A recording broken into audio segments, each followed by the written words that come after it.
Alright, I just finished filming my part 1, and this is part 2, which is going to be dyeing your burlap, and I'm going to get a drink sweet. So, sometimes I feel like a fat ass until I realize I've only eaten once today. So, dyeing your burlap, this is basically a setup you're going to need right here. All your burlap, right there, all your burlap's right there. And then, a couple buckets full of water, and dye. Gotta have the dye. So I have 3 different kinds of dye here. These are the main 3 colors I use. I don't really use a tan. A lot of people will get tan dye and dye their burlap tan. I don't see a whole lot of point in that. Burlap's already tan. And if you want to dye it at all, just put it in your brown for like 3 seconds. But I use this dark brown. This is all liquid dye. Dark brown, Kelly green, and dark green. So, I ordered these on Amazon, like everything else. The dye was about $6 a piece, so all 3 of these bottles cost me about 20 bucks, which isn't bad. This whole ghillie suit's only cost me about 50 bucks, so I mean that's not bad. It would have cost me probably closer to 80 to 100 if I would have bought that jacket separate, but I didn't, so that's nice.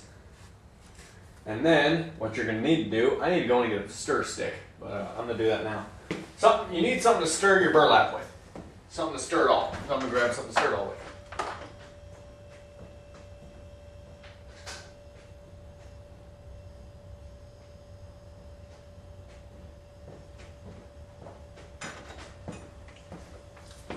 with. Stir stick. Sure, I got something else, but this is just the nearest thing I can use, so. Stir stick. And what you're going to do, a lot of people will put salt in here with them, but I don't see burlap on the instructions, so I'm just going to put the dye in. And I only fill these up with maybe a gallon of water, because I like my colors to be a little more intense from time to time. So I just used a little over half the bottle of brown in there. Stir it up a little bit.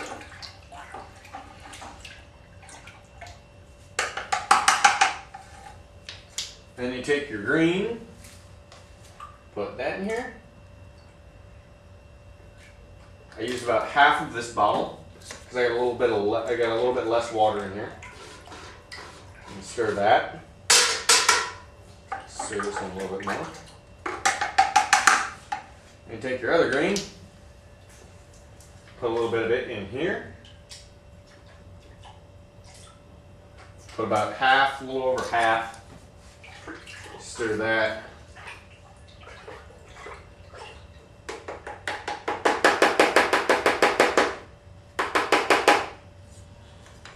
And then you take your bundle of burlap, drop it in.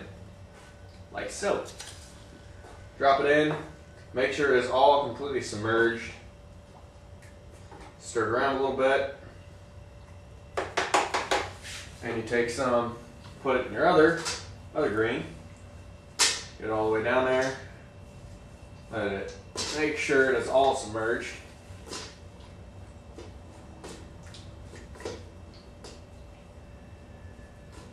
And if it floats, it's going to float at first. Once it all starts soaking in, then it will go down further. Then you take this, put it in your brown.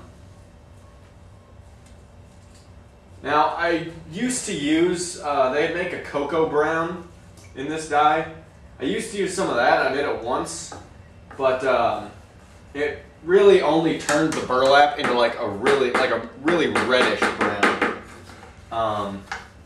And I did not like it, so I have not used the cocoa brown since. And for this, I'm going to go grab a pair of latex gloves out of my first aid kit. Loud ass geese.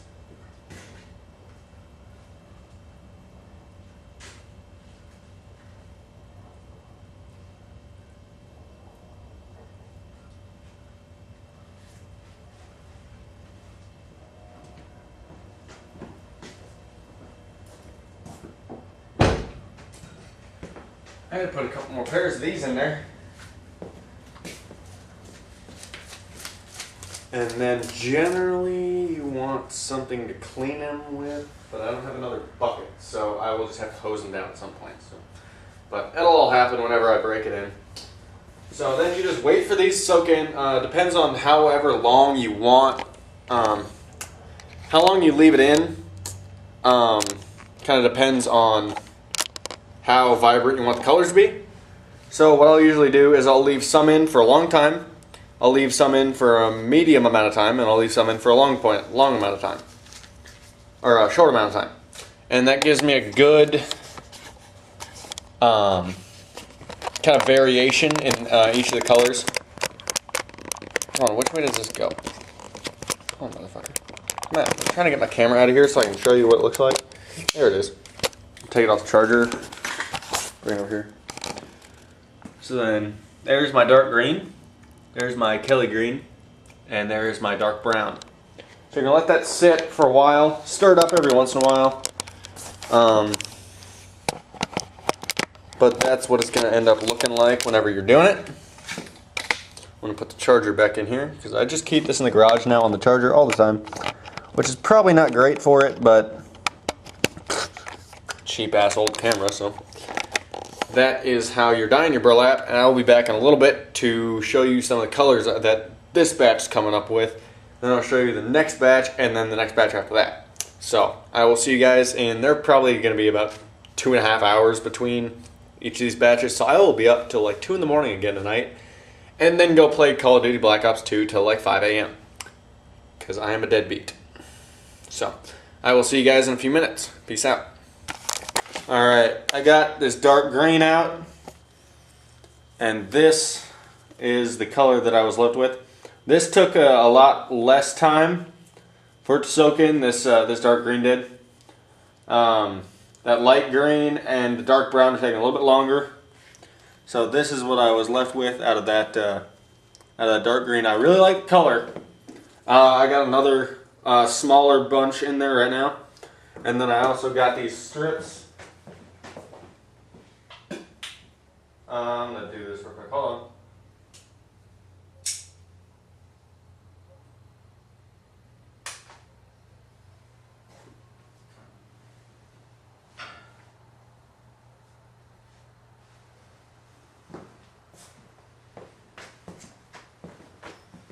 And then I got these strips that I set in that dark brown for just a little while. I'm going to do more strips. That's going to end up darker. But I like this little bit lighter dark brown. And then I got some strips in that Kelly green, that light green too. So, I'm kind of mixing them in there. But, when you get all these burlap, when you get the strung burlap wet,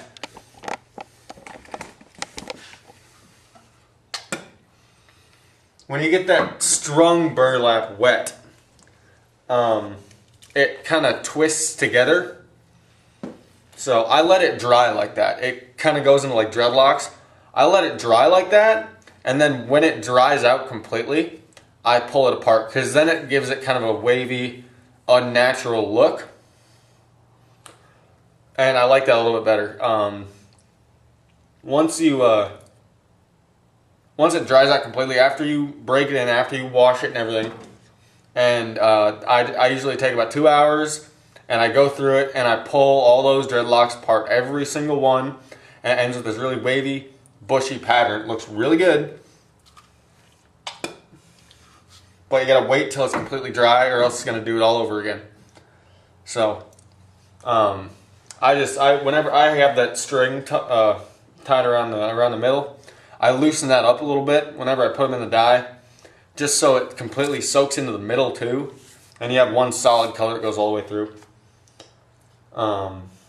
So yeah, just a little update. I will update again when I get the rest of the stuff out. Alright, now, this is what I ended up with when I left it in that Kelly green for a longer time, like a much longer time. It took a lot longer for it to soak into that. So this is what I ended up with. It'll be better in the daylight, but it's much brighter green. It's more of a grass green, which I like a lot. I'm going to put a little more dye in here. Let it soak in a little quicker, I hope.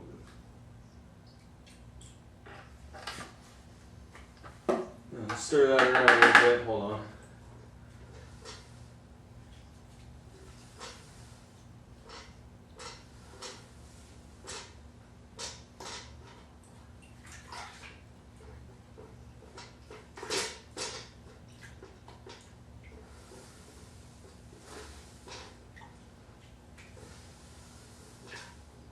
Alright, there it is. A little more dye in there, see if it soaks in a little bit quicker this time.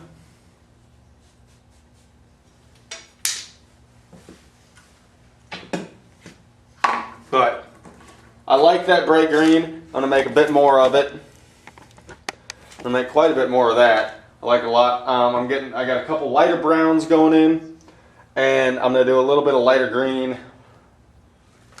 I'm going to like a lot. So this is going to be a little more green and brown suit, I think, with a little bit of natural burlap tan in there. I got a bundle or two in here I'm going to use for that. But I really like that color, and I really like that dark brown, which I just pulled out. I'm still waiting to pull out a batch that's going to be really, really dark brown. I think I'm going to pull that out right about now and just see how it looks. Hope it's soaked in all the way. There's that real dark brown, which is nice. I like it. So these are going to be a lot of my two colors right here, and some lighter browns, and some natural color. So let's hope it turns out good with the next couple batches. I'm going to go set these out over here. And I got a couple strips sitting out there too that are that bright green as well. So that's going to turn out real nice. Yeah, I will be back in a little bit showing you the next batch. So I will see you then. Alright guys, it is daytime now after I dyed all the burlap. What time is it? It is noon. Noon o'clock. So letting that burlap dry overnight, it didn't work very well. It didn't completely dry out. So it was only like mid-60s last night, and it was still all bundled up, so there wasn't a whole lot of drying that really happened to it, especially on the underside that was facing the concrete. It was still wet, so it's still out here splayed out drying a little bit. Most of the green is dry because I kind of tore it all apart because it was really mangled and really tangled together. So I unwove most of it, and it's pretty much dry now because it's all in smaller clumps. But I'll show you the colors that I got. Some real light browns, some medium browns, some very dark browns, some like almost black, and some strips that are a medium and a lighter brown, some more lighter brown, and then all this is different shades of green, or this is all lighter green throughout here, and then I got some darker green right there. And that darker black bundle was actually also that dark green. But I wanted something that was a little more natural. It was kind of a weird color when it dried. And one thing to always remember is that burlap will be lighter than when it dries. It will be just a little bit lighter color than what it is when you take it out. So most of it, I always dye mine a little bit darker than I want it, but that stuff just kind of turned out a little unnatural. So that batch anyway, as long as I left it in. So I put that in the brown dye and darken it up quite a bit, give it kind of a black. I only did a small bundle of it, so I'm not going to be using a whole lot of it. Just give it a little bit of real dark, like black brown color. And yes, so once I'm tying that into my suit, I will put it on video for you guys. I'll be back in a few minutes, or an hour or so. Peace.